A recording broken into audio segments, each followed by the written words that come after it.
sejak kapan punya online shop? Saya yang atur bagian pemasaran. Kebetulan saya anak PR, ada kan pemasaran mata kuliahnya, negosiasi sama orang, terus Qobuz Podcast, komunikasi buka suara. Dari sini kamu buka suara. Halo semuanya, selamat datang di Qobuz Podcast, komunikasi buka suara. Dari sini kamu buka suara. Podcast ini diproduksi oleh Program Studi Ilmu Komunikasi Universitas Katolik Widya Mandira Kupang sebagai sarana belajar dan juga praktek ilmu komunikasi. Saya Melisa Sahan, sahabat podcast kamu. Sahabat Qobuz Podcast, biasanya kalau habis kuliah kita pasti memilih mungkin untuk melanjutkan pendidikan baru yang lebih tinggi atau bisa juga memilih untuk langsung bekerja. Nah, bidang pekerjaan ini ada banyak sekali yang berkaitan dengan ilmu komunikasi. Salah satunya menjadi seorang entrepreneur. Dan untuk membahas hal itu telah hadir bersama kita di studio Qobuz Podcast, yaitu Elis Tunya, seorang alumnus Universitas Katolik Widya Mandira Kupang. Tepuk tangan untuk Elis. terima kasih karena menyempatkan, maksudnya ngajak saya untuk. Oke, kita juga terima kasih karena Elis sudah menyempatkan waktu yang di tengah kesibukan menjadi seorang entrepreneur. Oke, Elis, nanti kita akan bahas banyak tentu saja tentang dunia pekerjaan yang kamu geluti, profesi sekarang dan lain-lain. Tapi sebelum itu saya persilakan Elis untuk memperkenalkan diri dulu ke sahabat Qobuz Podcast. Silakan. Hai sahabat Qobuz Podcast. Oke, saya Elis, nama lengkap saya Angel Elis Tunya. Dan saya alumni angkatan 2016 dan kemarin wisuda di 2020. Sampai detik ini saya lagi bergelut di dunia entrepreneur. Jadi doakan saya semoga bisnis kecil saya bisa berkembang lebih baik lagi dan lebih besar lagi. Amin. Oke. Ada perbedaan tidak sih waktu zaman kuliah dengan keadaan sekarang gitu? Sangat berbeda ya. Apa kira-kira apa yang bikin beda? Khususnya di komunikasi sendiri. Kalau yang lainnya kan ya pembangunan, makin keren lah kampus ini, gila. Kemarin saya ke rektorat ikut kegiatan itu Miss, yang kurikulum itu gila, naik lift dong. Semua kegiatan ikut Miss. Dan gila, di kampus udah pakai lift yang pertama. Terus yang kedua, kalau untuk komunikasi sendiri, ini dia, ada podcast. Ada Qobuz Podcast. Dulu zaman Elis Dulu belum ada praktek begini. Praktek mungkin angkatan di atas saya pernah, cuman waktu angkatan kami itu benar-benar yang vakum. Jadi untuk radio sama TV itu kalau saya secara pribadi belum, cuman lihat saja, oh ini gitu, tapi untuk prakteknya belum. Ya mungkin juga, tapi anak dia dulu saya tidak tahu ya perkuliahannya ada tidak mata kuliah atau materi yang memang berkaitan sama TV gitu, public speaking mungkin ya. Iya, public speaking sih paling. Jadi itu ya secara ini ada berbeda. Materi sih lebih banyak ke materi. Tapi kalaupun ke praktek biasanya langsung ke lapangan, tapi kita belum menggunakan ini studio ini. Elis kemarin kalau boleh tahu penelitiannya tentang apa waktu itu? Karena saya ingin cepat-cepat selesai. Ini jujur saja, apalagi kan anak ini kan beasiswa. Takut nih kalau misalnya beasiswa dari kampus. Jadi kayak takut kalau misalnya kalau ambil yang susah-susah bisa lama nih. Jadi kemarin karena saya magang juga di kampus, ambil tentang promosi. Jadi saya penelitiannya tentang promosi di BAK. Di BAK. Kira-kira strategi promosi apa yang selama kamu penelitian kemarin memang cocok untuk pakai promosi kampus kita? Apa ya? Kemarin itu lebih ke media sosial. Karena kalau di zaman-zamannya saya kemarin sampai sekarang sih sebenarnya orang lebih sudah tidak lihat brosur atau apapun kan Bu. Jadi kayak kalau misal promosi kampus, apalagi untuk perkenalan mahasiswa baru, lebih fokusnya ke media sosial. Nah itu yang saya angkat sih. Kayak ternyata Unika punya peluang nih. Kita hanya kurang kayak lebih promosi lagi, lebih digitalkan lagi gitu loh. Jadi saya sih lihatnya itu kemarin, makanya ambil. Berarti kemarin itu kira-kira media sosial apa yang harus Instagram, YouTube atau semuanya? Kemarin kan kalau media sosial luas, cuman karena penelitian, jadi dosen kasih clue untuk lebih baik dipersempit, makanya saya ambilnya Facebook. Jadi kemarin benar-benar fokus ke media promosi di Facebook, gitu, Facebook Unika. Berarti kita punya dan itu masih ini sampai sekarang. Efektif tidak sih sebenarnya pakai Facebook? Kalau Facebook itu kan kita sekarang lihatnya, kalau menurut saya efektif tidak efektif. Maksudnya gini, kita lihat dulu nih tujuan pasar kita kemana, anak muda kah, orang tua kah lah. Kalau Kalau Facebook sendiri, kalau kita ke daerah, mungkin banyak yang masih pakai Facebook. Gitu. Tapi kalau untuk yang di Kupang dan di luar NTT, mungkin kita harus beranjak ke Instagram. Cuma kalau Elis lihat sih, kalau Instagram belum terlalu. Kalau untuk di NTT? Untuk di NTT, kalau Facebook tuh gila sih, soalnya banyak yang pakai, banyak pengguna, baik itu orang tua maupun anak muda, semuanya rata-rata pasti punya Facebook gitu. Jadi kita pasarkannya ke situ unikanya. Berarti bisa diambil kesimpulan di Nusa Tenggara Timur memang masih Facebook masih ini ya? Masih sih. Berarti jadi salah satu media publikasi yang paling efektif. Nah, Elis ini kan tadi sudah cerita bahwa sebagai alumni lulus tahun 2020, kira-kira ada ikatan alumni tidak? Angkatannya Elis atau komunikasi lah, komunikasi. Kalau sampai sekarang ikatan alumni itu lebih ke ini sih, grup kita ada semua dikumpulkan jadi satu. Cuman kalau untuk kegiatan ikatan alumni itu belum sih, menurut Elis belum. Entah mungkin karena saya yang baru masuk di situ dan belum pernah ikut kegiatan ikatan alumni, atau mungkin memang belum ada. Jadi kalau selama Elis jadi alumni sampai sekarang belum ada. Kayak harus ngumpul atau apa belum sih. Kalau menurut Elis kira-kira ikatan alumni itu penting tidak untuk ada dan seberapa besar dampak yang bisa dibawa sama alumni dan ikatan alumni? Kalau Elis sih pasti penting ya, karena kita harus tetap jalin tali silaturahmi satu sama lain. Terus kita kalau mau kasih masukan atau apa tentang kampus kita tidak susah kan gitu. Dan kalau misalnya mau kumpul-kumpul untuk mungkin kerjasama atau apa, itu kan lebih enak kalau kita nih sesama komunikasi kayak tali persaudaranya itu lebih erat gitu, dan menurut saya penting. Jadi untuk dapat link juga ya? Iya, untuk dapat link. Oke. Jadi tingkatan alumninya sampai sekarang belum ini ya, belum ada kegiatan. Kira-kira kegiatan apa menurut Elis nih? Kalau sekarang Elis bergabung kan jadi alumni. Kira-kira kegiatan apa menurut Elis yang kayaknya ini cocok nih kalau misalnya dibuat sama alumni? Mungkin lebih ke sharing sih, sharing sama mahasiswa atau sharing sama alumni? Sesama alumni dulu nih, karena kan kita apalagi kayak teman-teman yang mau cari kerja atau apa gitu kan, jadi mungkin ada alumni yang mungkin ya sudah senior tahu, kasih clue lu harusnya kayak gini gitu. Terus setelah itu mungkin sharing sama teman-teman mahasiswa, adik-adik kita, biar mereka tahu dunia kerja itu seperti ini, dunia entrepreneur seperti ini gitu. Jadi komunikasi itu sebenarnya luas, dan itu kan teman-teman adik-adik tahu kalau misalnya dari kita alumni, karena kita kan sudah duluan gitu loh. Walaupun ya mungkin nanti sampai di lapangan kita sama-sama nih setara lah gitu, tapi setidaknya ada karena kita senior, kita sudah jalan duluan sedikit gitu, mungkin kita harus dibagi sih, biar kita jangan blank gitu. Selama ini ada tidak yang pernah tanya ke Elis bagi ini dong link kerja, atau ke Elis bisa tidak saya kerja sama dengan ke Elis gitu? Belum sih, belum pernah sejauh ini. Cuman ada kalau mahasiswa, teman-teman masih kayak kemarin angkatan berapa di bawah saya 2 tahun, tanya Elis ini di tempatnya Elis bisa sampai gitu, walaupun ini masih online, cuman kan mereka bilang bisa jadi reseller atau apa gitu ya. Kalau kemarin kebetulan karena Elis masih merintis, jadi belum dibuka gitu. Kan Elis berarti entrepreneur, kerja sendiri, jadi bos dan karyawan sendiri gitu ya. Belum ada tambahan, masih sendiri sampai sekarang. Tambahan 1 karyawan, kurir. Kurir ya. Oke. Sejak kapan punya online shop? Kalau saya sendiri, jadi sebenarnya kan saya sekarang punya 3 online shop. Nah awalnya tuh cuma punya 1, namanya Mino Shop. Nah itu tuh kayak jual fashion, pokoknya random lah yang lagi hype saat itu akan Elis jual saat itu. Nah itu Elis mulai di semester 2. Waktu masih kuliah, berarti 2016-an ya? 16-an, 17 gitu. Jadi mulai karena waktu itu saya anak beasiswa, terus jadi istilahnya kalau untuk kuliah tuh free gitu, karena memang uang beasiswa bayar kampus, Unika gitu, dan kalau uang kosan benar-benar orang tua kasih pas gitu, kos sama ini. Nah uang jajan untuk hedon dia sama teman-teman itu yang tidak ada. Jadi kayak kayaknya kita lihat apa nih. Pertama saya sama teman saya namanya Irna. Jadi kami berdua kayak, Lis kita jualan apa gitu supaya bisa makan di KFC gitu. Bahasanya gitu dulu. Tujuannya langsung KFC. Makanan gitu makanan.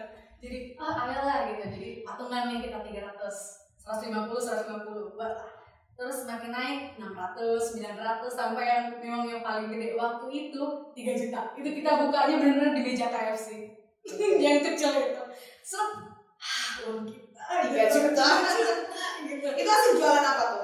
Online shop itu si fashion kayak baju apa yang perintilan cewek-cewek gitu. Lumayan tinggal buka terus bagi, oh ini modal 150, beta pun 150, sisanya besok kita makan KFC, kita makan apa setelah ini. Jadi benar-benar hasilnya itu bukan untuk hidup tapi untuk makan gitu. Belum berpikir untuk harus atur ke mana uangnya, pembukanya seperti apanya, tapi waktu itu cuma di titik kayak intinya jual dapat uangnya kita senang-senang gitu waktu itu. Terus itu yang pertama, terus yang dua yang lainnya itu mulainya kapan? Kalau dua yang lain, yang kedua ini Beta Vector, itu kayak desain digital art. Oke. Nah itu kebetulan di semester 7. Nah saya waktu itu lagi putus cinta. Oke. Kita kembali ke flashback. Iya mas. Jadi waktu itu setelah putus cinta itu bertemu orang baru dan si orang baru ini ternyata anak arsitek juga. Arsitek Unmira. Oke. Jadi kita ketemu. Nah yang bikin nyambung itu ternyata dia juga punya jiwa entrepreneur. Oke. Dan dia bilang, Liz, dia waktu itu dia bilang, loh kok lu bisa sih cari uang gitu senang-senang. Beta jumpai caranya, kata mau buat apa? Terus dia tanya, lu bisa apa gitu. Akhirnya di pertemuan awal yang belum jadian ini, kita, beta bisa ini, desain ini, tapi masih jelek ini. Yuk kita mulai jual. Jadi kalau menurut saya sih, kayaknya di NTT sih, orang pertama yang buka desain digital art untuk dijual, dikomersilkan itu Beta Vector. Jadi kita benar-benar yang, yuk buat gitu. Tapi itu ya karena bermodalkan tidak ada uang gitu loh. Karena benar-benar rasa kayak, kita butuh uang jadi kita harus jualan ya gitu. Dan lu bisa apa? Oke ayo. Jadi kita saling dukung dan akhirnya benar-benar yang dibilang oke lu owner, Beta karyawan. Oke jadi Beta saya yang atur bagian pemasaran. Kebetulan saya anak PR, ada kan pemasaran mata kuliahnya, negosiasi sama orang, terus periklanan. Nah itu semua saya yang handle. Oke. Sampai pembukuan sih. Jadi ini sebenarnya ya sahabat Kompas Podcast dari yang ada di studio gitu ya. Dari cerita tadi Beta Vector sebenarnya carilah pacar yang memang sekarang masih bersama. Oke, gitu. Jadi carilah seseorang yang bukan cuma mau pacaran aja ya, tapi berkembang. Bisa berkembang bersama. Dan jadi partner bisnis gitu ya. Jadi partner bisnis. Habis ini nih kayaknya semua yang nonton Kompas Podcast langsung kayak harus milih siapa ya gitu untuk mencari gitu ya. Terus habis itu yang pertama tadi fashion, kedua Beta Vector, yang ketiga ini kita baru mulai kapan ya? Kayaknya baru setahunan lah. Oke. Nikah, ibu gitu. Soalnya masih muda. Terus jadi itu baru tahunan karena yang saya lihat peluangnya gini. NTT ini kalau orang mencari di Kupang lah khususnya jangan NTT. Cari kado tuh susah. Harus ya karisma gitu. Pikir harus diyakin sendiri. Karena melihat banyak yang mentalnya instan gitu. Jadi mestinya bersama teman-teman kayaknya kita bisa kayak kerjasama dari namanya Kadoku. Nah itu benar-benar yang saya sama teman-teman tuh siapkan kado yang lu tinggal kasih uang dan lu terima jadi gitu. Mulai dari box snacks, buket uang, buket snack kayak gitu-gitu. Terus bisa custom gelas juga kayak gitu-gitu. Dan itu sebenarnya kerjasamanya balik lagi sih ke vektor juga. Bisa vektor dimasukin ke gelas. Terus di Dino Shop mungkin ada baju tidur yang sepasang gitu mau dikasih kado masuk juga ke situ. Jadi sebenarnya berkesinambungan sih, saling Jadi berarti Elis ini pintar melihat peluang Iya, bisnis. puji Tuhannya iya begitu. Berarti pintar melihat. Dan ini sebenarnya juga akhirnya mematahkan stigma bahwa kalau mau jadi entrepreneur harus anak ekonomi gitu kan. Selamanya. Apapun, siapapun bisa jadi entrepreneur. Dan tadi itu menarik karena dari yang tadi pertama fashion, kemudian muncul Beta Vector ya karena alasan pribadi putus cinta, kemudian ketemu orang baru gitu kan. Cari kesibukan lain gitu. Iya, kesibukan lain ternyata sampai tadi apa? Kadoku gitu ya. Dan ternyata itu semua berhubungan sama Beta Vector gitu ya. Jadi desain ini kemudian bisa kebagi, bisa juga Oke. Sejauh ini saya tertarik sama yang Kadoku. Sejauh ini kado yang paling sulit atau yang paling neko-neko dipesan sama customer ada tidak? Ada sih, sebenarnya bukan di Kadoku Saka. Jadi benar-benar yang di Beta Vector pun demikian. Jadi orang tuh kadang, Kak, Beta mau desain vektor untuk web pasangan Kak. Cuman ini harus yang benar-benar yang rahasia. Jadi soal boleh diposting. Kan kita butuhnya posting. Iya. Mereka minta jangan diposting, terus kasih kayak no name gitu untuk kasih orang dan harus tepat waktu. Nah itu kita gila-gilaan kalau kerja gitu. Terus ditambah lagi mereka maunya banyak. Kadang ada yang bilang, Kak mau sekalian sama buket. Akhirnya ini untuk kadoku nih ada orderan buket, kita gabung sama Beta Vector kayak gitu. Jadi benar-benar yang buketnya harus begini Kak, warnanya harus ini Kak, itu yang bikin pusing. Berarti kalau di kadoku kita misalnya kita kasih uang terus kita kasih tahu apa yang kita mau. Iya, boleh kayak gitu. Pernah tidak ada yang kayak oke ini uang terserah kamu dia mau pikir bikin kado apa? Ada yang kayak gitu Kak. Dia bilang Kak, Beb mau pacar nih mau ulang tahun dan Beb bingung mau buat apa. Jadi Beta sebagai owner yang mencari uang langsung ini Kak ada pilihan ini silakan Kak, tinggal dipilih sesuai budgetnya. Kakak bisa kasih berapa? Oke. Ini bisa jadi referensi ya. Terus saya kayak habis ini tiba-tiba pengen beli kado buat diri sendiri gitu. Dari saya, oleh saya dan untuk saya. Gitu. Ada yang maksudnya sekarang kita kalau mau tunggu orang yang beli kayaknya lama. Gitu. Ada yang ujian, dia tahu dia ujian tanggal berapa, dia pesan Vector bilang tolong diantar di saat saya ujian Kak. Oke. Dia pikir kayak untuk orang lain kan, ternyata yang kita desain itu yang ujian. Jadi kita sekarang selamat ya Kak gitu. Jadi banyak ya kayak begitu. Banyak. Ya.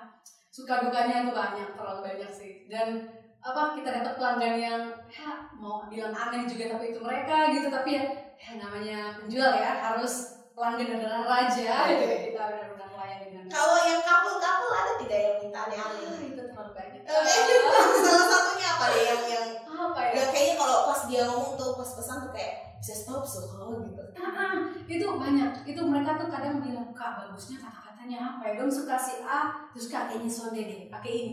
Ketemu buat pertengahan buat syukurnya belum habis dan Kak kayaknya tuh foto jelek kayaknya. Ada juga cerita yang paling unik itu awal buka dia pesan sudah DP. Mas 50% kan. Waktu itu kayaknya belum pakai DP. Ini proyek selesai baru bayar. Lahirnya DP ini gara-gara dia ya. Okay. Dia sudah pesan, sudah jadi, tinggal mau antar. Bapak tuh bilang, Kak, Beta sendiri pesan dia putus dan Beta pulang. Aduh, Beta sama ibunya kayak, sudah kita jadikan hiasan. Anggap saja ini testimoni. Mulai dari situ langsung kita bilang harus ada DP. Urusan putus dan tidak tuh rumah tangga Anda. Anda aja tanggung jawab dong. Oke, itu kalau dari ini ya seru juga ya ternyata yang ngurusin. Apalagi tadi yang hadiah itu ya. Iya, paling seru. Kalau pakaian itu ada tidak masalah atau? Kalau online shop ini kan masalahnya adalah di foto beda, barang datang beda. Okay. Kadang itu yang bikin masalah dan saya secara pribadi walaupun online shop saya kecil, saya benar-benar jaga ini sih, jaga orang punya kepercayaan gitu. Jadi kalau misal barang datang jelek Kak, itu beneran. Misalkan Kak maaf ya barang jelek jadi tidak jadi saya jual, sudah rugi gitu. Tapi saya mengusahakan untuk harus barang yang bagus yang datang. Paling masalahnya di yang itu gambar beda, pas datang beda, kayak zong juga. Ya itu mungkin kita harus ini ya, harus pintar cari. Berarti yang dijual apa Pak? Baju ini biasanya yang, maksudnya arah gaya fashionnya ke yang yang barat kah, apa yang Korea kah, apa? Tergantung ini sih, tergantung saat itu tuh lagi hype-nya yang mana. Yes, jadi kalau dulu di zaman saya kuliah itu jaket rajut kayak gitu-gitu, nah itu laku parah. Terus kayak bomber kayak gitu. Kalau itu sudah lewat, kemarin sempat ini jaket Levi's jeans, nah itu kan laku parah dan itu memang saya benar-benar cari yang kualitasnya bagus. Ini kayaknya jadi jeans juga gara-gara Dilan ya. Iya, kan semua orang booming gara-gara. Terus kalau sekarang lagi ke arah mana nih? Pasar lebih suka baju yang seperti apa sekarang? Kalau sekarang saya lagi ke kayak Korea sih. Kayak perintilan mulai dari yang pita-pita rambut kan orang dari ke situ, terus baju tidur setelan kayak gitu dan dompet kalau sekarang nih kalau yang saya lihat kalau orang sudah gampang untuk beli online, TikTok bisa, Shopee semua punya kayak gitu. Nah challenge-nya kami yang jual itu adalah meredikan barang. Kalau ready kan orang sudah ada di Kupang nih bapak apa sih? Iya betul. Dan biasanya jualan kita adalah gratis ongkir kan. Iya gitu. Orang capek. Makanya jadi mungkin itu sih yang bikin tarik orang gitu. Oke, tadi sudah bahas omset juga ya, startnya tadi kalau baju dari 150 gitu ya. Tapi berhasil makan KFC ya, sekarang makan tiap hari tahu diri ya. Harus menghidupi diri. Karena memang saya dari skripsi, jadi kita keluarga kami tuh keluarga yang kalau bilang basicnya entrepreneur. Karena semua benar-benar yang berusaha mulai dari bapak oma. Jadi mereka tuh hitung-hitungan duit. Jadi orang tua saya ajar kalau ini ya jatah kamu tiap bulan ini sesuai dengan proposal yang kamu ajukan. Proposal sederhana sih kayak kosan sekian, air galon sekian. Detail ya. Detail. Jadi kalau yang merasa kayak ini sempas coret gitu. Elis masih bisa lebih hemat gitu. Jadi benar-benar yang setelah skripsi kemarin saya ingat betul kakak saya bilang, Lis, karena sudah skripsi hari ini kakak lunaskan ya yang sisanya, lunaskan. Setelah itu gunakan otak S1 kamu untuk berpikir, untuk hidup. Mulai dari situ sampai detik ini, Miss, benar-benar saya hidup di diri saya sendiri. Dengan bekerja. Dari bekerja yang saya tidak ada sepeser pun yang mereka kasih. Berarti mampu makan KFC tiap bulan ya. Mampu, cuman harus Lis ingat jaga-jaga uang nih, ingat tabung, ingat ini gitu. Penghasilan tiap bulan deh, ini kira-kira ada di angka berapa nih? Kita pengen tahu. UMR lah. UMR mana nih? UMR Jakarta. Kalau UMR Jakarta kan 42 gitu kan. UMR apa ya? Bayar kosan bisa, beli makan yang benar-benar makan yang bukan kekurangan, selalu ada tercukupi makan yang ketemu bisa. Ya, kalau untuk yang dapat sendiri dari usahanya UMR upang masih dapat. Makanya kalau ada pekerjaan yang memang Elis mau, ya sebenarnya anaknya keke. Kalau mau A berarti harus A. Jadi ada lowongan kerja apa yang sesuai, walaupun bisa nih saya masuk nih. UMR juga, saya kan bisa dapat dari. Berarti memang tidak tertarik untuk kerja kantoran? Tertarik tidak tertarik. Karena sekarang nih kayaknya Elis masih kayak harus bisa buktikan kalau bisa besar gitu. Jadi benar-benar kayak kalau untuk sekarang kalau bilang belum tertarik belum. Gitu. Kemarin sempat lama sudah dipanggil wawancara 2 kali, pas yang kedua kayaknya Kenapa? Entah cuman kayak ada ketakutan tersendiri untuk kerja. Kayak entah itu kenapa, cuman waktu habis kuliah tuh begitu rasanya. Oh mungkin karena ini ya, karena terbiasa jadi bos atau bekerja sendiri. Tiba-tiba ikut orang tuh rasanya kayak gimana ya gitu. Akhirnya dia jatuh bangun, sudahlah kayaknya usaha dulu. Jadi Elis memang maunya kalau kerja di bidang kita. Kalau tidak punya apa gitu, kalau tidak MC lepas juga itu oke lah. Sekarang MC lepas juga ya, jelas MC lepas. Oke. MC lepas nih di mana biasanya? Acara-acara seperti apa? Acara kemarin kayak apa ya? Acara random sih. Random. Tergantung yang kenal yang panggil. Gitu. Yang paling sulit deh waktu MC. Pernah tidak ada event apa tuh yang kayaknya persiapannya tuh butuh persiapan ekstra? Ada apa? Itu apa? Itu ini The Voice Amanau. Waktu itu lomba nyanyi. Saya sama senior saya namanya Kak Dovan, kalau tahu. Nah, Kak Dovan yang kasih link. Lis, ayo kita MC di waktu itu di Tablolong. Sejauh itu di gereja, benar-benar yang cabang Tablolong masuk ke dalam ini pantai. Ini masih ke bawah lagi gerejanya. Dan itu kita dari Kupang. Saya sama Kak Dovan tuh motoran. Gila itu 3 hari berturut-turut ketemu bolak-balik. Oh, Tablolong Kupang. Dan itu pengalaman MC yang paling pertama di luar. Kan biasanya MC dalam kampus. Setelah itu tuh benar-benar pengalaman pertama di luar dan paling jauh, dan benar-benar yang wah gila, cari uang segini susahnya ya. Tapi worth it ya, bayarnya worth it.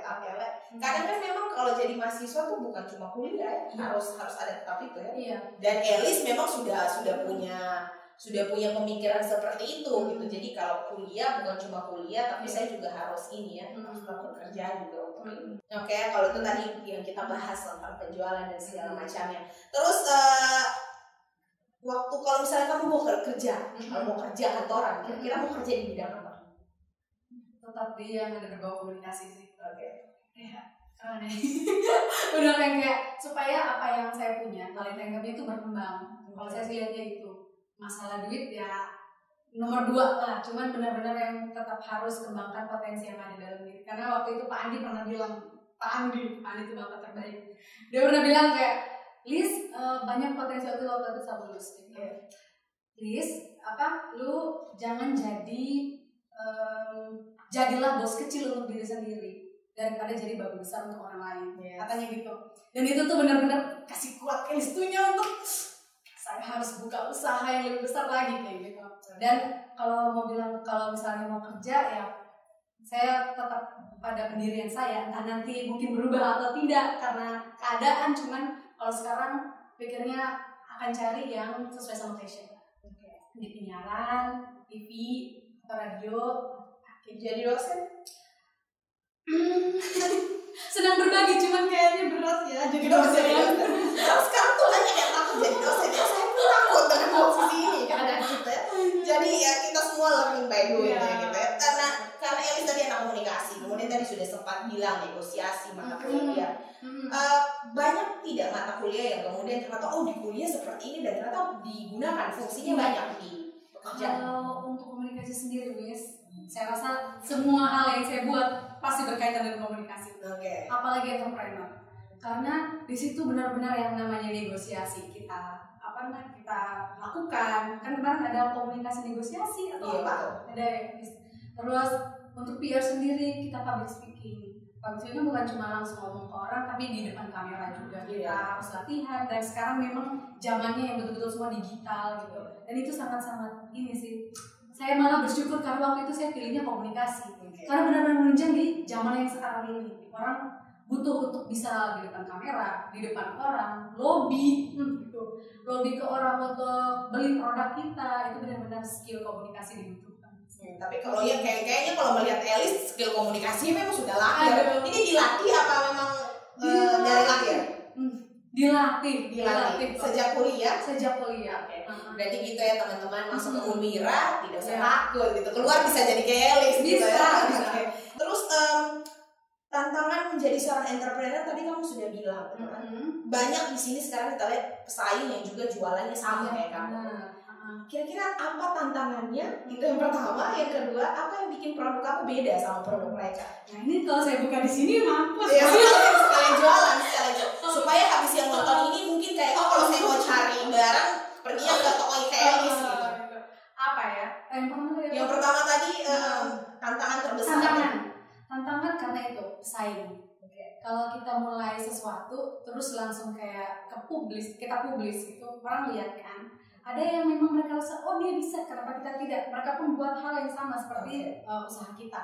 Nah itu tantangan paling berat sih sebenarnya. Karena bagaimana caranya walaupun kita sama, tapi ada sesuatu nilai jual yang berbeda. Kalau saya sih mainnya di pelayanan. Karena orang akan balik lagi ke kita kalau pelayanan kita bagus. Hal kecil salah satu contohnya di Beta Hacker. Kalau mau bilang yang di setup banyak, ada teman-teman lain juga, apalagi ke pacar saya sendiri arsitek, teman-temannya banyak yang bisa. Cuman memang beda toko, beda pelayanan, beda rasa juga kan. Jadi pelanggan tuh benar-benar kita layani mereka tuh benar-benar seperti raja. Kayak benar-benar kita sambut duluan dengan kata-kata yang bagus. Sebagai seorang komunikasi pasti kita tahu harus bagaimana bertutur kata yang baik ke mereka, menawarkan pilihan-pilihan yang mungkin banyak sesuaikan budget mereka kayak gitu. Jadi dengan begitu orang kayak kita kasih tinggal pesan yang positif. Kalau mereka ada acara atau kegiatan lain atau ada pokoknya acara lain gitu, ulang tahun atau apa, mereka akan ingat pesan kadonya di Beta Hacker karena di sana kapan cepat bisa sehari jadi kayak gitu, ada banyak tawaran lah gitu. Dan ya kalau saya mainnya di situ sih Kak. Yang bikin beda itu pertama pelayanan. Terus yang kedua packaging dan lain-lain. Kita benar-benar lihat apa nih yang lain yang pesaing kita tidak punya. Mungkin gratis ongkir gitu. Terus bisa free, lu beli di Beta Hacker lu bisa free tulisan. Kita bantu juga untuk memikirkan tulisan untuk si doi gitu. Jadi benar-benar yang pelayanannya tuh benar-benar top gitu. Jadi kalau lu ke Beta Hacker solusi terbaik untuk urusan perkadoan, termasuk thank you card gitu ada kan sekarang kadang orang kan kayak tulis apa ya di sini gitu. Sudah Kak, tenang, intinya apa Kak? Kata pacaran atau apa gitu. Oke, saya buatkan gini. Iya Kak, bisa oke gitu. Ini pertanyaan random karena kamu dari tadi sebut pacar sebenarnya. Pernah tidak ada yang kirim buat selingkuhan? Yang ketahuan ternyata ini kirimnya bukan buat pacar, bukan buat pasangan. Kalau keselingkuhan sih cuman belum ada atau mungkin saya tidak tahu gitu. Cuman ada yang pelanggan ini dia selalu kirim ke semua cewek dan nonem. Banyak cewek. Dan itu pelanggannya tuh benar-benar jadi pelanggan tetap. Sorry ya Kak kalau nonem. Kita tidak spill namanya. Kita tidak spill. Cuman kalau dari saya sih kita kan jualan gitu. Oke, mungkin temennya juga atau PDKT yang mungkin. Itu berapa biasa? Sorry sekali lagi customer yang loyal, ini biasa berapa satu kali dia pesan? Tergantung. Kadang dia pesan yang 5R tuh harganya 85.000. Untuk berapa banyak bingkisan? Kemarin satu-satu. Pertama satu-satu, cuman kita pikir kan kayak oh ini untuk pacarnya mungkin karena nomen. Terus ada lagi gitu. Terus kirimnya tuh random, bukan cuma di Kupang, kayak ke Mojokerto, kemarin kirimnya ke Jogja, kayak gitu-gitu. Jadi kayak gila nih kakak linknya banyak. Mungkin satu itu dia teman bisnis, bisa jadi juga kita masih teman bisnis gitu. Tapi yang di belakang kamera ini pas dengar cerita lebih dari satu terus kayak saya juga termasuk korban gitu kan. Coba pulang cek baik-baik semua bingkisan, jangan sampai dari beta vektor dan juga apa tadi kadoku ya. Nah, kalau jalan pakai baju jualan kan biasa ada yang kayak gitu kan atau tidak? Pasti pakai. Biasanya kemarin kayak saya pulang ND karena rumah saya di ND. Kemarin pas pulang itu saya benar-benar pakai outfit dari Mino Shop. Jadi benar-benar yang kaos Mino Shop, celana Mino Shop, sendal Mino Shop kayak gitu. Jadi benar-benar buat TikTok terus ala-ala nih belinya di sini. From head to toe itu semua dari itu tadi. Oke. Nah, itu tadi apa yang membuat beda. Terus apa yang kemudian selain uang ya, apa yang kemudian menurut kamu bisa dijadikan sebagai modal kita untuk jualan selain uang tadi ya, karena itu basic lah. Modal jualannya kamu berani dulu sih, berani untuk mulai. Karena kebanyakan orang mereka punya nih di kepala, mau usaha ini, ABC, tapi tidak mulai-mulai, jadi itu tidak akan jadi. Jadi niat ya? Niat dulu sih. Maksudnya kalau lu sudah punya pikiran nih kayak harus, mereka mau buat ini, mau buat A, harus langsung realisasi. Oke, coba dulu walaupun kecil. Perlu tidak sih sebenarnya dia kayak cobanya tuh harus fokus ke salah satu saja, atau dia bisa pilih untuk saya tuh mau usaha ini di jalan satu kali. Menurut Elis baiknya dia fokus satu atau langsung sekalian? Fokus dulu. Sampai kamu rasa kalau sudah bisa ditinggalkan, kita buka cabang lagi yang lain. Nah, itu boleh. Menurut saya sih. Karena kalau saya secara pribadi memang harus satu-satu. Kalau random, kalau digabung pusing sendiri. Kalau di Kupang sini kira-kira penjualan tadi kan Facebook adalah salah satu media kan waktu ini kan waktu ngobrol di sini juga tadi tentang Umira ya. Nah, Eli sendiri menerapkan penjualannya itu apakah live atau penjualan direct sell atau ikut misalnya beberapa mungkin buka-buka booth gitu pernah tidak? Atau yang paling efektif deh menurut kamu? Dulu beda-beda zaman nih. Kalau dulu waktu saya masih semester 2 itu jalannya di Facebook karena semua teman-teman saya kan pasarnya saya teman-teman sendiri. Jadi maksudnya yang seumuran, entah itu mereka lagi di Kupang atau di luar Kupang. Nah, kebanyakan pakai Facebook. Tapi waktu saya semester 5 ke sini sampai selesai, yang teman-teman di Facebook tadi sudah beralih semua ke Instagram. Mereka lebih di Instagram. Jadi kita fokusnya juga ke Instagram semua sampai sekarang gitu. Nah, ini pertanyaan yang sebenarnya penting untuk disimak dan memang jawabannya kita butuh dari Elis sebagai seorang entrepreneur. Ini kan pasti habis ini lulusan tuh akan selalu ada kan, tiap tahun pasti akan ada yang lulus. Kira-kira menurut Elis sebagai seorang entrepreneur, tips apa yang bisa Elis bagikan kepada teman-teman yang menonton sekarang? Oke, kalau kamu memang memutuskan jadi entrepreneur, kamu harus seperti apa? Silakan Elis, kita mendengar langsung dari Elis. Tips tidak banyak sih. Yang pertama, kenali diri dulu. Kamu maunya apa? Gitu. Kalau kamu rasa kayaknya saya tidak bisa jadi entrepreneur, saya maunya kerja, fokus ke situ. Karena jalan orang beda-beda. Tapi saat kamu rasa kalau kerja itu ternyata kamu tidak nyaman, kamu lebih nyaman kayaknya harus jadi entrepreneur. Istilahnya kayaknya saya punya bisnis sendiri lebih nyaman untuk saya hidup. Just follow your heart gitu loh. Kayak apa yang lo pikir itu bikin lo senang, gas gitu. Jangan rem. Gitu. Jadi kayak menurut saya kalau mau jadi entrepreneur, pertama berani mulai.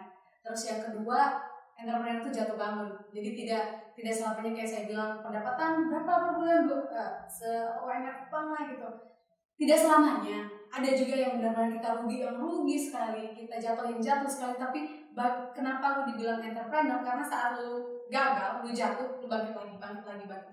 Dan saya sendiri masih struggle sih, masih jatuh bangun, bukan yang benar-benar yang sudah pasti. Nah gitu. Jadi kalau mau jadi entrepreneur, siap nyali, siap semangat tinggi. Kalau orang lain punya semangat satu, kita harus 2 atau 3 gitu. Tutup telinga karena kita di NTT sendiri tuh orang belum terlalu menghargai entrepreneur. Mereka lebih menghargai kalau kita berseragam. Nah itu seragamnya apa tidak usah disebutkan gitu. Jadi kalau lu kantor mana, nah itu baru dihargai gitu. Tapi kalau lu apa? Saudara kerja, jualan. Itu benar-benar lo harus siap hati, mental, batin, bahkan mungkin bukan orang lain sih, orang terdekat kita, keluarga sendiri. Dan ini bukan jalan yang mudah ya kalau cerita dari Elis tadi Iya. bahwa ini ups and down-nya cukup Iya. banyak dan hanya orang-orang yang bermental baja Iya. mungkin kayak Elis dan yang lain. Tadi kita juga sempat cerita bahwa Elis mewakili salah satu ajang besar ya, ajang nasional. Boleh diceritakan itu ajangnya apa, tentang apa saja, apakah dia termasuk beauty pageant dan segala. Silakan Elis. Jadi kemarin itu Elis sempat bawa nama NTT untuk ke Jakarta buat pemilihan duta entrepreneur Indonesia. Oke. Nah kebetulan kemarin ada teman juga dari Unika nih, link lagi nih, anak komunikasi harus pintar bangun link. Jadi kemarin ada teman saya, anak FKIP namanya Karomi, dia memang punya founder mau kreatif. Nah jadi dia kayak bawa anak-anak pigeon untuk keluar gitu, untuk ikut ajang. Nah kebetulan kemarin dia lihat karena lombanya ini untuk pemilihan duta entrepreneur. Okay. Nah yang dia kenal itu saya kebetulan, karena pertama saya juga bergerak di bidang entrepreneur, jadi istilahnya kayak sudah susah lagi nih untuk diajar gitu. Jadi dia tawarin, oke saya, dan ini waktu orang tawarin, ini yang kita harus punya komunikasi, siap tidak siap harus siap, itu katanya Ibu Rensi. Okay. Jadi saya kayak menyiapkan diri, kayak menerima itu sebagai suatu berkat. Apalagi entrepreneur nih, di otak saya langsung bilang kalah menang tuh belakangan dulu, tapi maju dulu. Terus pasti kedepannya nih namanya juga ajang entrepreneur, pasti saingan-saingan yang datang nih anak-anak entrepreneur juga. Yes. Buka link juga kita kan akhirnya. Jadi saya terima itu dengan welcome, dan waktu diseleksi Bunda Julia sendiri yang seleksi, Bunda langsung kayak, oh kamu bisa, kamu yang jalan nanti. Itu benar Hamil 4 persiapannya, jalan jadi baru minggu lalu saya pergi, benar-benar persiapan 4 hari, dan itu langsung karena saya bawa nama HIPMI, Himpunan Pengusaha Muda Indonesia, tapi yang ada di NTT.